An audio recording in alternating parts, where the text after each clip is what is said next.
Imagine sitting alone in your room late at night when everything feels quieter than it should. The kind of quiet that makes even the smallest sound feel too loud. The clock ticks, slow and steady, and every second seems longer than the last. The air feels still, almost heavy, like something is waiting. That's exactly how it started for a boy named Rayan on a night that felt completely normal, until it wasn't. Rayan had just moved into a new house with his family.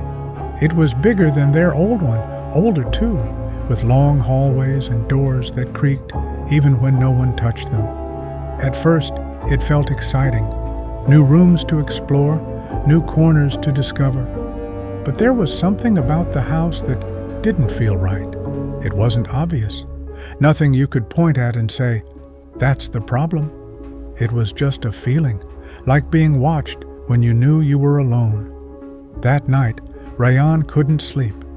The wind outside brushed softly against his window, and the shadows in his room stretched in strange shapes along the walls. He turned over in bed, trying to ignore the uneasiness creeping into his chest. Then he heard it, a faint sound, not loud, not sudden, just there, like something gently scratching. At first he thought it was coming from outside, maybe a tree branch or an animal. But as he listened more carefully, he realized it was coming from inside the room. The sound was coming from the wall next to his bed. Rayan sat up slowly, his eyes fixed on the spot where the noise seemed to echo. The scratching stopped. The silence returned, thicker than before. He held his breath, waiting. For a moment, nothing happened. Then it came back, this time clearer, a slow, deliberate scrape, like fingernails dragging across something solid. His heart began to pound, each beat louder than the last. He tried to convince himself it was nothing. Houses make noises all the time. Old wood shifts, pipes rattle. But this didn't sound like any of those things. This sounded intentional, like something on the other side of the wall knew he was listening. The scratching stopped again, but the silence didn't feel empty anymore. It felt full, like something had moved closer.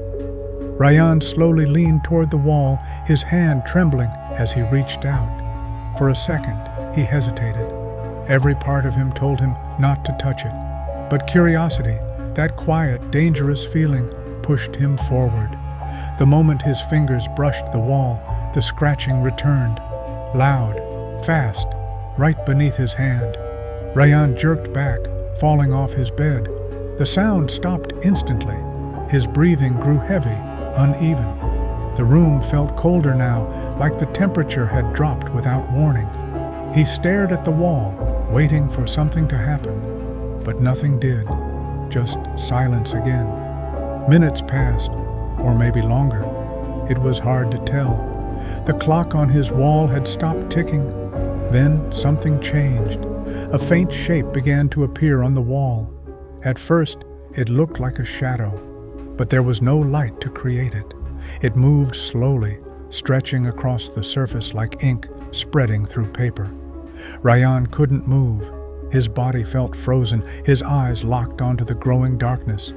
The shape began to form something, not random, not meaningless. It was becoming a hand. Long fingers pressed outward from the inside of the wall as if something was trying to push through. The surface bulged slightly with each movement. Rayan's breath caught in his throat. He wanted to scream, to run, to do anything, but he couldn't.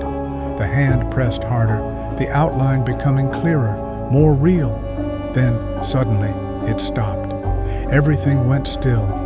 For a moment, Rayan thought it was over. That whatever he had seen wasn't real, that maybe he had imagined it all. But deep down, he knew better. The feeling in the room hadn't changed. If anything, it had grown stronger. Then he heard something else. Not scratching this time, not movement, breathing, slow, quiet, but unmistakable. And it wasn't coming from the wall anymore. It was coming from behind him. Rayan's eyes widened, but he didn't turn around. He couldn't. The fear held him in place, wrapping around him like invisible chains. The breathing grew closer, louder. He could feel it now, cold air brushing lightly against the back of his neck. The wall in front of him began to change again. The hand reappeared, pressing outward once more. But this time, there was something else. A face, faint at first, barely visible, but slowly becoming clearer. Hollow eyes, a wide, unnatural shape where a mouth should be. It looked like it was smiling.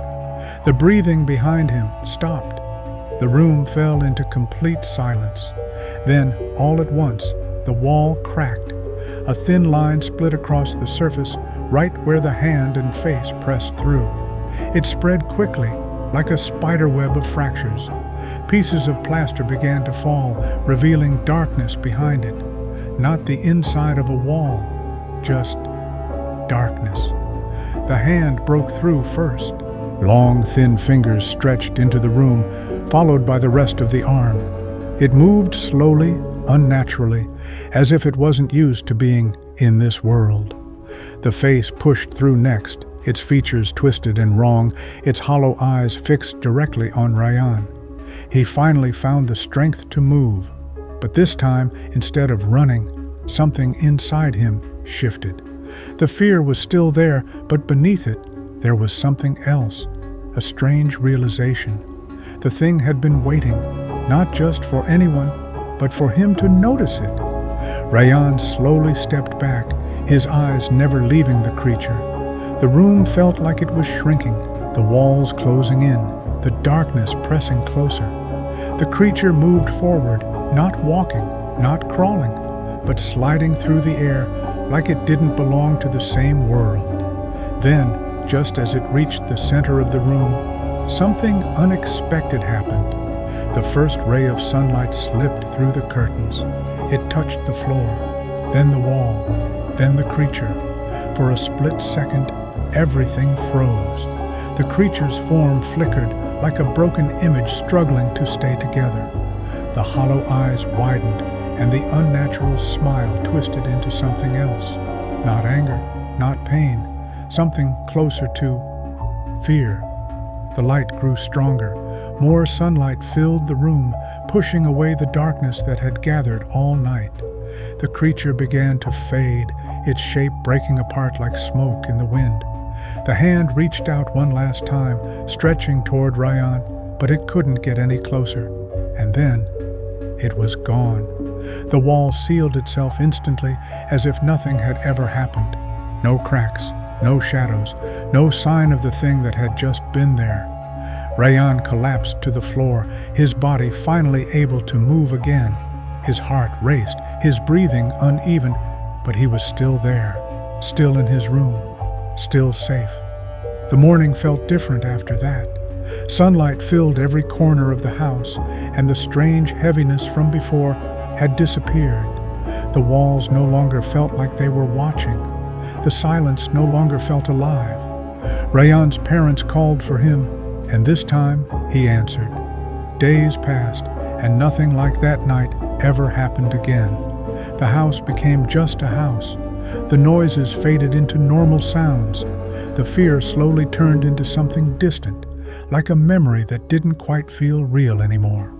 But sometimes, late at night, when everything is quiet again, Rayyan still wakes up, not because of a sound, not because of a dream, but because of a feeling that comes from the wall next to his bed. He never hears scratching anymore. He never sees shadows forming shapes. But every once in a while, just for a second, the air turns cold. And in that moment, it feels like something on the other side of the wall is still there, still waiting, hoping that one day he might reach out and touch it again.